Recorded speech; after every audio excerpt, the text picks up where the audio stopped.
Olá, gente! Então, hein? Trump tem 51% e Biden 42%, aponta a pesquisa da ABC News e Washington Post. Sondagem aponta o ex-presidente com 51% das intenções de votos contra 42% de Biden. Economia e imigração são pontos fracos na corrida pela reeleição, né? Pela reeleição do Biden, né? Enfim, o que acontece é o seguinte: o Biden é o pior presidente recente da história dos Estados Unidos. Ele é literalmente o pior. Ele é pior que Obama, ele é pior que o Bush, ele é o pior presidente da história moderna dos Estados Unidos. É muito fraco mesmo esse Joe Biden, não só pela questão física, né? Muita gente fala da idade dele, mas ele realmente tem tomado decisões totalmente bizarras, né? Os democratas, eles, apesar de serem de esquerda, eles não são tão à esquerda assim quanto o Biden é, né? O pessoal fala que não, o Biden é centrista, não sei o quê, mas o Biden tem apoiado aí umas pautas meio que são nada a ver, né? Ele tem apoiado aí os grevistas, se juntou aí com Lula, né? Enfim, é um cara meio assim complicado de definir, né? Mas é aquilo, né? Ele é um globalista, ele é dessa turma aí que quer, enfim, um monte de coisa ruim, a bancada ambientalista. Só que, além de tudo, o Biden tem se complicado ainda mais porque ele pode perder o controle do Senado, né? Parece que um dos senadores lá do Partido Democrata está sendo investigado por corrupção, hein? Ele pode perder o mandato dele, né? Ele pode ser cassado, né? Mas, enfim. Olha só, uma pesquisa divulgada neste domingo levou más notícias ao presidente dos Estados Unidos, Joe Biden, que buscará a reeleição no ano que vem. Segundo os números realizados em parceria pela ABC News e pelo Washington Post, o ex-presidente Trump, provável indicado do Partido Republicano, está com 51% das intenções de voto, enquanto o democrata está com 42%. A popularidade dele é de apenas 37%, a menor desde o início das pesquisas realizadas pela ABC News em 1986. 56% reprovam o trabalho que desempenha à frente da Casa Branca. Então ele é o presidente mais rejeitado da história dos Estados Unidos, desde que se começou a questão de ver se o cara tá com rejeição ou não, né? Então é que o cara realmente é o pior presidente da história moderna dos Estados Unidos, né? Isso aí é irrefutável, né? Os pontos fracos são mais do que evidentes sobre a imigração e a situação na fronteira com o México. 62% dos entrevistados reprovam a forma como o governo Biden lida com a questão. Nos últimos anos, milhares de pessoas vindas principalmente da América Latina, mas também de locais distantes como Bangladesh e China, chegam à divisa com os Estados Unidos em busca de uma oportunidade de entrar no país, mas que muitas vezes se veem presas do lado mexicano, sem qualquer perspectiva de conseguir um visto ou um pedido de asilo. É muito engraçado, né, que Bangladesh e China estão do outro lado do mundo, né? Porra, como é que pode, né, o cara vir do outro lado do mundo para imigrar para os Estados Unidos? Não é mais fácil o cara ir para uma outra região ali próxima que esteja melhor? O cara tem que pegar um avião, ir para os Estados Unidos e depois o cara alega que é pobre. Pô, o cara para pegar um avião desse tem que ter no mínimo um dinheirinho, né? Não é tão simples assim, né? Mas enfim, olha lá, como esperado, o assunto vem sendo utilizado à exaustão pelos republicanos, que têm na retórica anti-imigração uma de suas principais bandeiras políticas. Não é só os republicanos não, viu? Até os democratas têm essa bandeira também. Muitos, inclusive, né? Donald Trump continua a prometer a construção de uma barreira na divisa com o México, algo que também norteou sua campanha vitoriosa em 2016, mas que não chegou exatamente a sair do papel. Na quarta-feira, o governador republicano do Texas, Greg Abbott, que não tem planos imediatos de concorrer à presidência, declarou um estado de invasão e disse que suas tropas serão enviadas à fronteira. E o governador da Flórida, Ron DeSantis, esse sim pré-candidato à Casa Branca, chegou a prometer usar mísseis para atacar cartéis mexicanos que usam as fronteiras para levar drogas aos Estados Unidos. A questão aí dos cartéis mexicanos é uma questão meio complicada, né?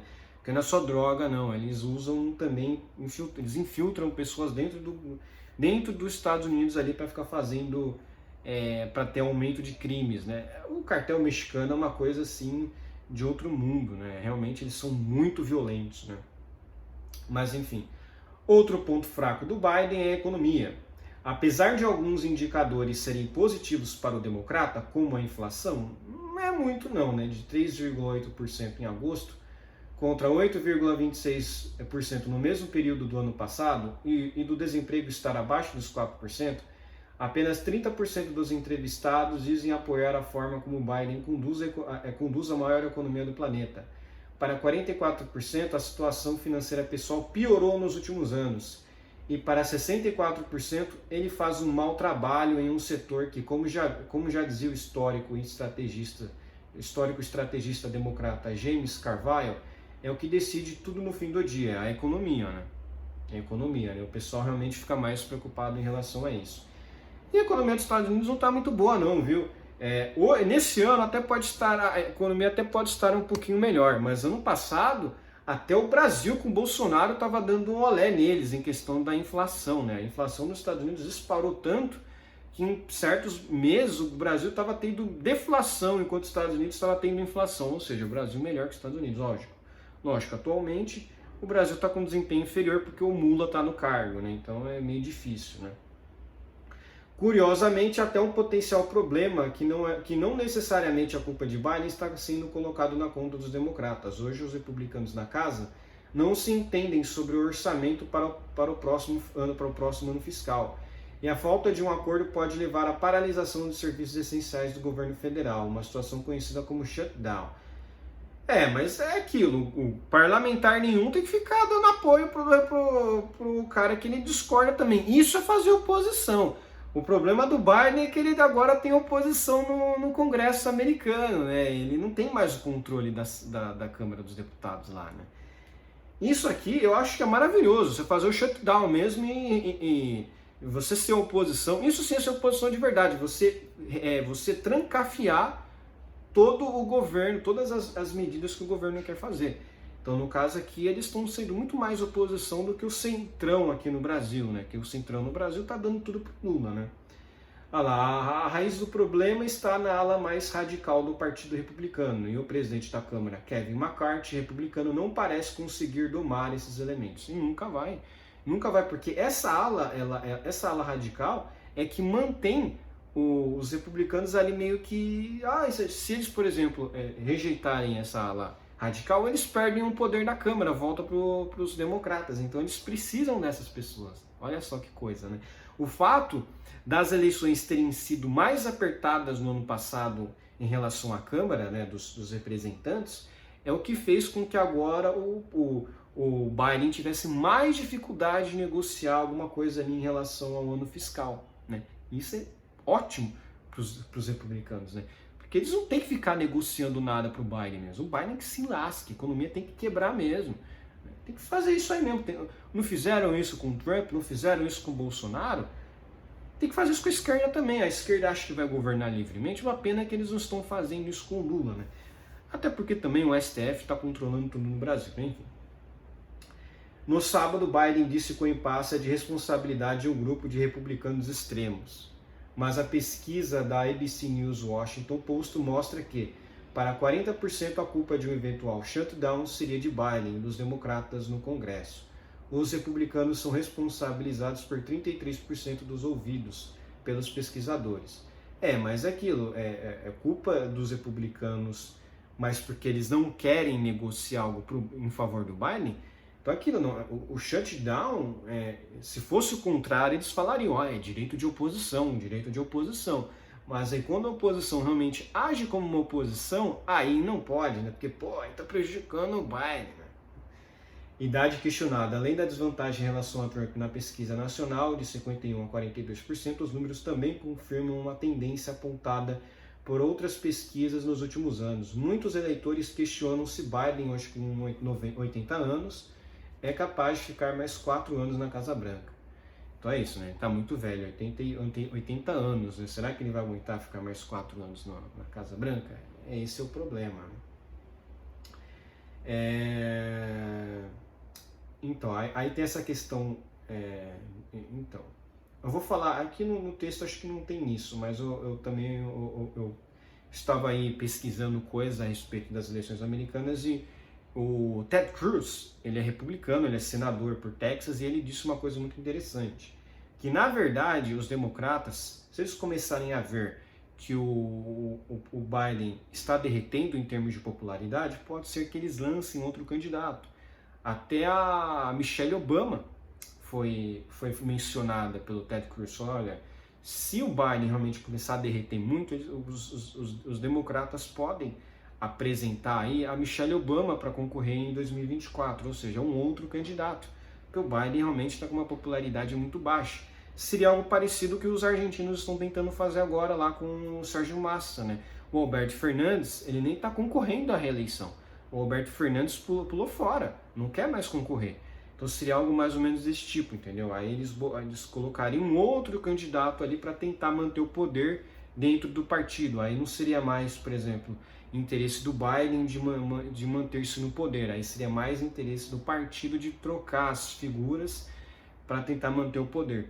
Mas é aquilo, né? Eles estão pensando isso e tem outra coisa também que parece com um tal de Kennedy, parece que é neto daquele Kennedy lá do que foi assassinado, talvez ele possa também concorrer à presidência dos Estados Unidos, mas não pelo Partido Democrata, mas pelo Partido Libertário. Aí o que acontece? Muitos votos que iriam para os democratas poderiam ir para esse cara. E nesse sentido é o grande problema dos democratas, né? Se o voto que era para o democrata vai para um libertário, no caso desse Kennedy, aí que acontece? Isso favorece o Trump, porque os democratas precisam de muitos votos em certos estados que têm eleições ali mais apertadas, e se eles perderem essas eleições, o Trump, por exemplo, aí o Trump automaticamente ganha esse estado. E se for uma eleição tipo que tem uma diferença só de 10 mil votos, o Trump ganha o estado inteiro e todo aquele colégio eleitoral. Então aí, mesmo que o Biden vença no geral, em termos de números absolutos, se o Trump tiver mais estados, ele acaba ganhando as eleições. Aconteceu isso em 2016. A Hillary teve mais votos no fim das contas, mas o Trump pegou mais estados e ganhou em estados chaves. Aí acontece que aí, com isso, o Trump ganhou no geral, né, no colégio eleitoral. Mas democraticamente, no voto popular, a Hillary ganhou, mas o Trump ganhou por conta de ter vencido em mais estados. Então tem todos esses aspectos, né? A gente tem que analisar também, será que o Trump realmente está com 51% no geral? Então será que ele vai ganhar a eleição no voto popular? Né? Tem que analisar cada estado, onde foi feita essa pesquisa. Então assim, pés no chão, mas é verdade, o Biden está com uma rejeição muito forte. Mas a direita americana, a direita, enfim, tem que ter pés no chão e falar, olha, temos que ver quais estados aí o Trump está para ganhar ou não. Porque ele precisa ganhar na Geórgia, ele precisa ganhar ou na Pensilvânia ou em Michigan e ganhar, sei lá, em algum outro estado. Precisa manter o Texas, é muito importante que ele mantenha o Texas, porque se ele perder o Texas, meu amigo, lascou de vez, né? Porque se ele perder o Texas, aí 34 votos ali 34 votos do colégio eleitoral vai para o espaço e vai para o outro candidato. Eles perdem não só 34, eles perdem, no caso ali, 68, né? Porque o outro ganha 34, eles deixam de ganhar 34 e vai para o outro, aí vai ficar ainda pior, né? Mas enfim, tem que ser analisado isso. Agora, é um bom indicativo isso para a direita no mundo inteiro, né? Porque o Javier Milei tá para ganhar na Argentina, o Biden tá para perder nos Estados Unidos. Na Europa você tem essa discussão aí do retorno da direita, a gente tem que ver se a direita está realmente crescendo ou não, né? Se a direita vai continuar crescendo. E um governo de direita dos Estados Unidos é muito forte para manter essa hegemonia da direita no mundo inteiro. Então a gente tem que ver. Se o Trump ganhar nos Estados Unidos é muito bom para o Brasil também, para virar mesmo. Lula, se a Argentina ganhar, a direita ganhar na Argentina já é horrível para o Lula. Se a direita ganhar nos Estados Unidos, é pior ainda para o Lula, porque aí ele vai ficar totalmente isolado. Lula vai ficar totalmente isolado. E já tem partidos de direita na Europa já ganhando eleições, então Lula vai ficando cada vez mais, realmente, mais isolado nessa questão toda. Né? Enfim, e é aquilo, troca de poder é o que faz realmente a esquerda perder a força, porque se eles perdem a força, eles perdem a força no mundo inteiro, porque a esquerda precisa disso. A esquerda precisa financiar o outro, o outro tá financiando aqui, entendeu? Mas enfim, aí tem essa questão da Michelle Obama, ela pode realmente concorrer às eleições de 2024, né? Tem também aí essa questão envolvendo aí o sujeito senador aí que pode ser cassado, o senador do Partido Democrata. Isso deixaria um dano muito grande no partido inteiro, e não só para o Biden, porque aí eles perderiam a maioria no Senado, se não me engano, né? Não sei se eles perderiam a maioria no Senado, não. Mas já, né, tirariam uma cadeira. Vocês sabem que a disputa do Senado nos Estados Unidos ela é muito apertada. Então, qualquer cadeira que os democratas eventualmente perderem vai ser muito ruim para eles. E aquilo, se o Senado for para o Partido Republicano dessa forma, aí vai ser ainda mais catastrófico, né? Porque aí ele vai perder tanto a casa e vai perder o Senado e pode sofrer um impeachment. Aí a situação fica mais complicada para o Joe Biden, né? Enfim, mas é isso aí, né, gente? Vamos ver aí os próximos capítulos, né? É até bom mesmo que ele disputa as eleições em 2024, né? Porque ele é um candidato ruim, né? Mas é aquilo, né? Vamos ver quem que vai disputar as eleições mesmo com o Trump, se vai ser o Biden mesmo. Provavelmente vai ser, né? Mas aí a diferença, então, já tem pesquisas aí que já estão dando até 10 pontos de margem, né, de diferença do Trump para o Biden, né? Aí você pode pesquisar aqui no Google, se você pesquisa aqui, pesquisa mostra Trump com vantagem de 9 pontos sobre Biden, entendeu? Aí tem outras pesquisas também, enfim. Mas é isso aí, uma outra dizer que estava com 10 pontos à frente também do Biden, mas é isso. Espero que gostem do meu vídeo, inscrevam-se aqui no meu canal, comentem aqui embaixo, compartilhem meu vídeo, deixem um like e inscrevam-se no meu canal no Rumble. Novamente, é muito importante que vocês inscrevam-se lá no meu canal no Rumble. Um abraço.